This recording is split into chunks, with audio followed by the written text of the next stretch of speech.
You only live twice if you fake your death.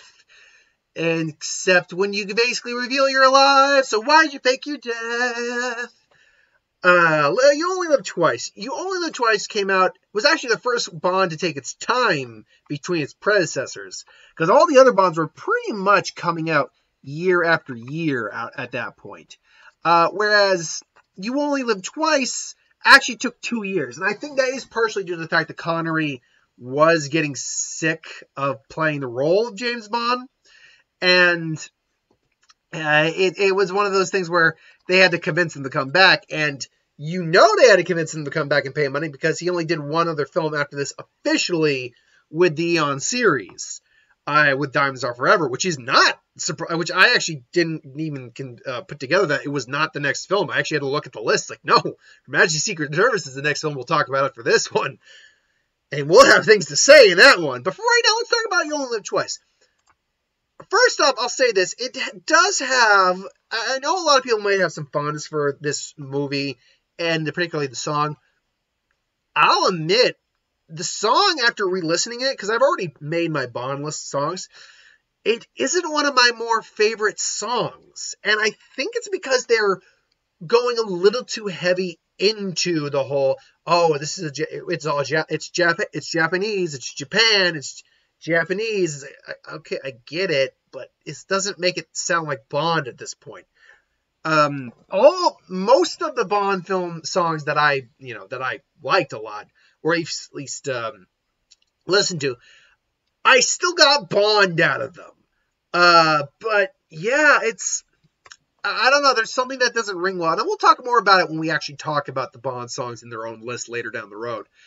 Don't know when that will come, but maybe it'll come after this video series, like around what should be around Christmas 26th, something like that. But the movie basically opens with James Bond being killed. Which, by the way, that the marketing for that, because it's like, oh, you only live twice. Like, well, it's clear he didn't die. Look what's going on. He faked his death, and sure enough, he faked his death. Now, when I was a kid watching it, I'm like, did they figure out a way to bring him back to life? Because they did mention, like, are you feeling any adverse side effects? I'm like, oh, okay, did they, what? Wait, what? Then I realized, like, okay, then as I got older, I'm like, okay, no. Because I remember, I watched Bond, like, when I was 2 or 3.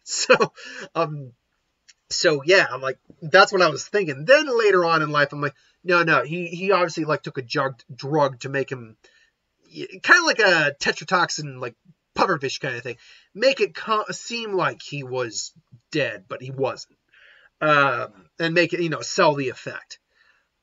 But here's the thing, and this is one of those, and maybe we'll do a cliche video at some point too, but one of those cliches I hate is when a character fakes their own death to get one up on the bad guy, and then, scenes later just reveals themselves to be alive.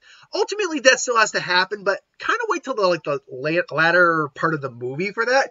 Not like just a few scenes later, especially if you open the movie up with that premise.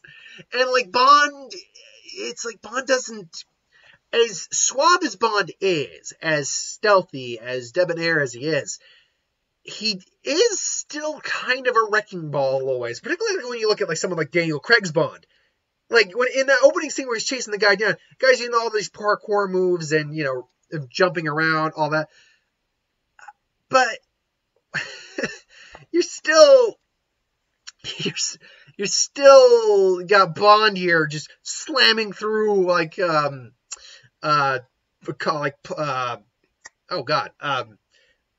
like drywall and stuff like that. And Bond's kind of like this too. Now, don't get me wrong. I don't hate this movie. I don't really hate any Bond movie, even my least favorite ones. I don't hate. There are those ones I don't like, though. Again, Secret Service. We'll talk again with that in the next video. But this one falls into kind of like the weird gray zone for me. Where it's like, I don't hate it. Sean Connery, despite not wanting to be there, and that's not even like, it's not like we can see that in his performance. It's the fact we know for a fact he didn't want to be playing Bond at this point. But those checks were fat and those checks were good, so he kept doing it. even though it's not the greatest, I think there's definitely things to admire about it. Hey, the cinematography in the film is great. We get some great shots of like the island where Blofeld and Spectre are kind of hanging out. The shots of Japan, the mountains, the ocean. There is some beautiful landscaping there. And despite the fact that Sean Connery doesn't want to be there, he's still good in the movie. Like, I do like the scene where he fights the guy, kicks his ass, takes a drink, and then goes, Siamese vodka. I did like that. I do find it a little weird, though, that we do get a character that gets recasted as Blofeld, of all things. Oh, God, where was he? Who was he? Is it Charles Gray? Charles Gray. Yep. I do find that weird that not only is he, not that he's in the movie, I'm perfectly fine with the fact he's in the movie. Charles Gray's awesome. Rocky Horror Picture Show, great. But the fact that obviously they weren't going to be able to get Donald Pleasence back again, either through scheduling or the fact they just couldn't get him back again, that they recasted him as Blofeld, because we've gone through 5 Blofelds in the history of Bond films, with Donald Pleasence, obviously Charles Gray, whoever it was who played him in the opening of Live and Let Die. I don't recall that, but it was someone different. Obviously, Kojak. I can't remember his name. Anyway, TV's Kojak, and then obviously Christoph Waltz later on. That was just a weird choice, but as the character in this movie, he's fine. I'll also say this: there's no, Aki and Kissy apparently are like the Bond girls, but there's really no defined Bond girl in this when you really think about it. Like, you get the impression it's Aki, and then they kill her, so then you get Kissy, who's like, and I really, really don't want to sound racist when I say this, but I'm going to say it. I don't really know the difference between the two of them. Like, I'm just gonna look at the actresses real quick. Okay, like I actually remember Aki pretty well. Like, I actually remember, like, I do remember what she looked like. And then Kissy Aki was played by Akiko Wakabayashi. That anime knowledge is kicking in there for pronunciation. And then Mia Hama played Kissy. And, well, looking at them now, I can definitely physically see a difference. Like, especially in the face, actually, there is a distinct difference. I would be lying to say that when I think of the movie, I'm like, what was the point of killing one of them off just so he would fake having a wife and a marriage with someone else to blend in? I'm not certain. Which, by the way, let's talk about that for a moment.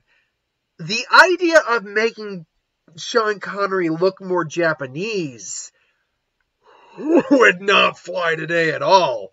And even back then, like, even as a kid, and, let's even go even further. Even back then, like, that was pretty racist. Let's be honest. And even look, as a kid, I'm watching this, like, I don't get this. Even as a really young kid, I'm like, huh? It's like, that's weird.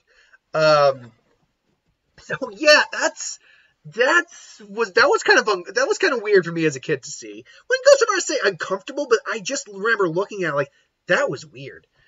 But again, for all that, like I said, great shots of Japan in many ways. Some great, especially some great aerial views. That scene where he's got that fight going like over the building and stuff, on the building and top there, and we get this great crane shot. Like, that is a great fight shot. Like, that's just great cinematography right there.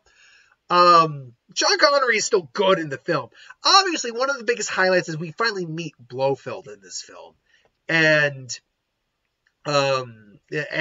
played by the legendary Donald Pleasence. Like, yeah, it's hard to go wrong with that. Like, especially that intro. It's like, Mr. Bond, I am Hans Blofeld. Now, unfortunately, like, again, one of the only Bond villains I will ever give true credit to dealing with Bond in a apt manner is Goldfinger. Because if it wasn't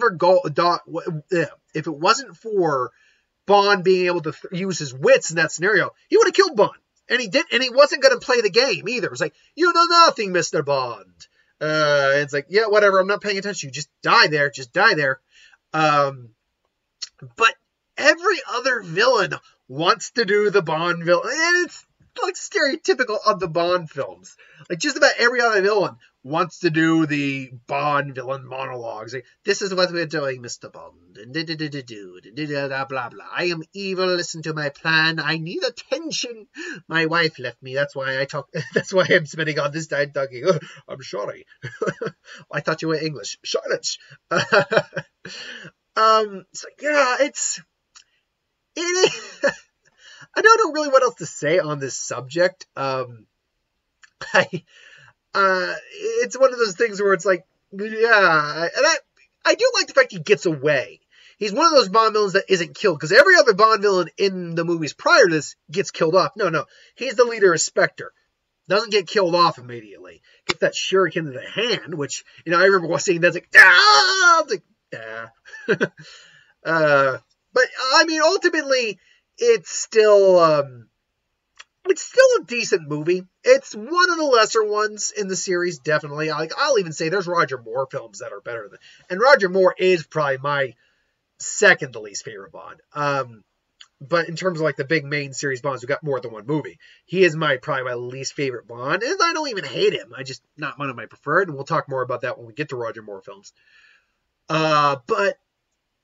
Yeah, there is something about You Only Live Twice that it's not the greatest in the world. Again, not the worst, but not the greatest. Until then, though, but what do you think? Do you like this movie? Do you hate this movie? Do you love it? Do you just think it's okay? Put in the comments below and let me know. But thanks for watching. I hope you enjoyed. Like, comment, share, and subscribe. As always, if you want us to review something, put in the comments below. Let me know. I'll do a review of it at some point. Hit that bell if you want notifications. I'll be back with On Her Majesty's Secret Service. Buckle up, folks.